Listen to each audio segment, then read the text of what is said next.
मेरा नाम अमन है और मैं लखनऊ से लगभग 50 किलोमीटर दूर एक छोटे से गांव में रहता हूँ। हमारे गांव का नाम नीलपुर है और ये अपनी हरियाली और शांति के लिए मशहूर है। मेरे पिताजी किसान हैं और मेरी माँ एक गृहिणी। हमारा जीवन बिल्कुल सामान्य था।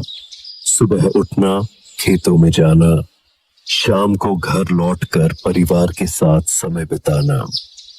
लेकिन हमारे गांव के पास एक ऐसी जगह थी जिसके बारे में कोई बात नहीं करता था। वो थी टूटी हवेली। गांव के बुजुर्ग हमेशा चेतावनी देते थे कि उस हवेली के पास कभी मत जाना, वहां कुछ ठीक नहीं है। हम बच्चे जब भी पास से गुजरते तो एक अजीब सी बेचैनी महसूस होती थी। हवेली की दीवारें टूटी हुई थीं। हवेली के चारों तरफ बबूल के पेड़ थे जिनकी टेढ़ी मेढ़ी शाखाएं किसी डरावने राक्षस की बाहों जैसी लगती थी। एक दिन मैं और मेरा दोस्त समीर हवेली के बारे में बातें कर रहे थे। समीर ने कहा, मुझे नहीं लगता कि वहां कुछ है, ये सब सिर्फ पुरानी कहानियां हैं। मैंने उसे बहुत समझाया पर वो नहीं माना। उसने शर्त लगाई कि वो रात में हवेली के अंदर जाएगा। मैं बहुत डर गया था पर समीर के जिद के आगे मेरी एक न चली। मैंने उससे बस यही कहा कि वो वहां से जल्दी वापस आ जाए। रात के 12 बजे समीर हवेली की ओर निकल पड़ा। मैं अपनी खिड़की से उसे जाते हुए देख रहा था। मेरा दिल जोर जोर से धड़क रहा था। मैंने उसके वापस आने का इंतजार किया पर वो नहीं आया। पूरी रात मैं सो नहीं पाया। सुबह होते ही मैं सीधा हवेली की ओर भागा। दरवाजा आधा खुला था और अंदर अंधेरा था। मैंने हिम्मत करके आवाज लगाई, समीर कहाँ हो? पर कोई जवाब नहीं मिला।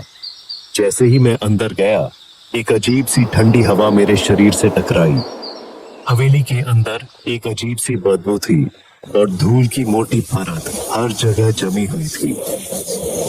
मैंने थोड़ा आगे बढ़कर देखा। हवेली के बीचों बीच एक बड़ा सा कमरा था जिसमें टूटे हुए फर्नीचर और जाल लगे हुए थे। मुझे कहीं भी समीर नहीं दिखा। अचानक मेरी नजर जमीन पर पड़ी। वहां समीर की टॉर्च पड़ी थी। मैंने आसपास देखा पर समीर का कोई सुराग नहीं मिला। मैंने डर कर वहां से भागना ही सही समझा। गांव में मैंने सबको समीर के गायब होने के बारे में बताया। सबने कहा कि ये सब हवेली की वजह से हुआ है। कुछ लोगों ने पुलिस को भी खबर दी पर पुलिस ने जांच के बाद कहा कि वहां कोई नहीं था और शायद समीर कहीं और चला गया होगा। ये बात सुनकर मैं और परेशान हो गया। मुझे लगा कि समीर को कुछ हो गया है। मुझे उसके साथ जाने से मना कर देना चाहिए था। अगले कुछ हफ्तों तक गांव में अजीब घटनाएं घटने लगी। रात में हवेली से धीमी धीमी रोने की आवाजें आती थीं। कभी कभी गांव के लोग कहते थे कि उन्होंने हवेली की खिड़की पर एक साया देखा है। एक रात मैं अपने घर में सोया हुआ था। तभी मुझे लगा कि मेरे कमरे की खिड़की पर कोई खटखटा रहा है। जब मैंने उठकर देखा तो वहां कोई नहीं था। मुझे लगा कि यह समीर है जो मुझे कुछ बताने की कोशिश कर रहा है। मैंने निर्णय लिया कि मुझे अकेले हवेली जाना होगा। मैं जानता था कि यह खतरनाक है पर समीर को ढूंढने का ये आखिरी रास्ता था।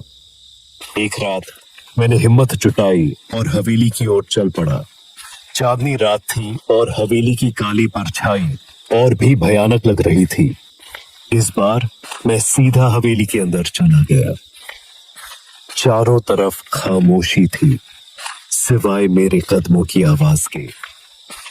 मुझे लगा कि कोई मेरे पीछे चल रहा है। मैं पीछे मुड़ा पर वहां कोई नहीं था। अचानक मुझे एक कमरा दिखा। कमरे में एक पुरानी गुड़िया पड़ी थी। गुड़िया के पास ही एक पुराना डायरी रखी थी।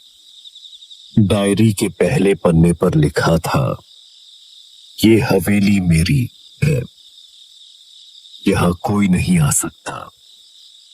मुझे समझ नहीं आ रहा था कि ये क्या हो रहा है। अचानक मेरे पीछे से एक आवाज आई। तुम यहाँ क्या कर रहे हो अमन? मैंने पलट कर देखा तो समीर मेरे सामने खड़ा था, पर वो समीर नहीं था। वो धीरे धीरे मेरी तरफ बढ़ रहा था। तुम यहाँ क्यों आए? तुम्हें पता नहीं कि यहाँ क्या होता है? अब मैं इस हवेली का हिस्सा हूँ। ये गुड़िया ही मेरी असली पहचान है। उसकी बात सुनकर मेरे रोंगटे खड़े हो गए। मुझे लगा कि ये हवेली कोई साधारण जगह नहीं है। ये एक शैतानी शक्ति का घर है जो लोगों को फंसाती है। मैंने सोचा कि मुझे वहां से भागना चाहिए, पर मेरे पैर जम गए थे। समीर की परछाई धीरे धीरे हवेली की दीवारों पर फैलने लगी। मैं चीखना चाहता था, पर मेरी आवाज नहीं निकल रही थी। समीर की परछाई ने मुझे अपनी तरफ खींच लिया। मुझे लगा कि मेरा शरीर धीरे धीरे हवा में घुल रहा है और मेरा अस्तित्व मिट रहा है। अचानक मैंने महसूस किया कि मैं अब अकेला नहीं हूं। मेरे शरीर के अंदर एक और मन था, एक और आवाज थी। स्वागत है अमन, अब तुम भी हमारे परिवार का हिस्सा हो। मुझे याद आया कि जब मैं छोटा था तब मेरे दादाजी एक कहानी सुनाते थे। एक गांव में एक क्रूर जमींदार रहता था जो लोगों को मार देता था और उनके शरीर को एक हवेली में छुपा देता था। उस जमींदार का नाम था भीम सिंह। लोग कहते थे कि भीम सिंह की आत्मा हवेली में भटकती है और जो भी हवेली में जाता है वो उसका शिकार बन जाता है। अब मुझे समझ में आया कि समीर और मैं भी उसी आत्मा के शिकार बन गए हैं। मेरी आंखें खुली तो मैं अपने ही कमरे में था। सुबह का उजाला हो चुका था। मुझे लगा कि ये सब एक बुरा सपना था, पर मैंने खुद को शांत किया। मैंने सोचा कि मैं सब ठीक कर लूंगा, लेकिन जैसे जैसे दिन गुजरते गए मुझे अजीब महसूस होने लगा। मुझे लोगों से डर लगने लगा और मुझे अकेला रहना अच्छा लगने लगा। मुझे लगने लगा कि मेरे अंदर कोई और है जो मुझे नियंत्रित कर रहा है। मेरी आवाज बदल रही थी, मेरा व्यवहार बदल रहा था।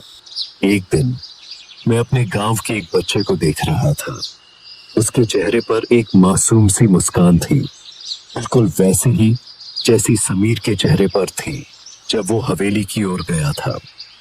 मेरे अंदर की आवाज ने कहा, ये नया शिकार है। मैं उस बच्चे की तरफ बढ़ रहा था, पर मेरे दिल में एक डर था। मुझे पता था कि मैं अब पहले वाला अमन नहीं रहा।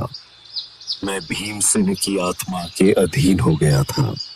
शाम को मैं फिर से टूटी हवेली गया। इस बार मैंने दरवाजा खोलकर आवाज लगाई, समीर, तुम कहां हो? अंदर से एक धीमी आवाज आई, मैं यहाँ हूँ अमन। मैंने हवेली के कोने में एक छोटी सी गुड़िया पड़ी थी। मुझे समझ में आ गया कि अब मैं भी उसी गुड़िया के अंदर कैद हो जाऊंगा और मेरा असली शरीर एक और आत्मा का शिकार बन जाएगा।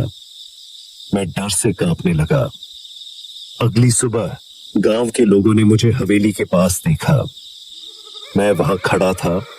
मेरे चेहरे पर एक भयानक मुस्कान थी।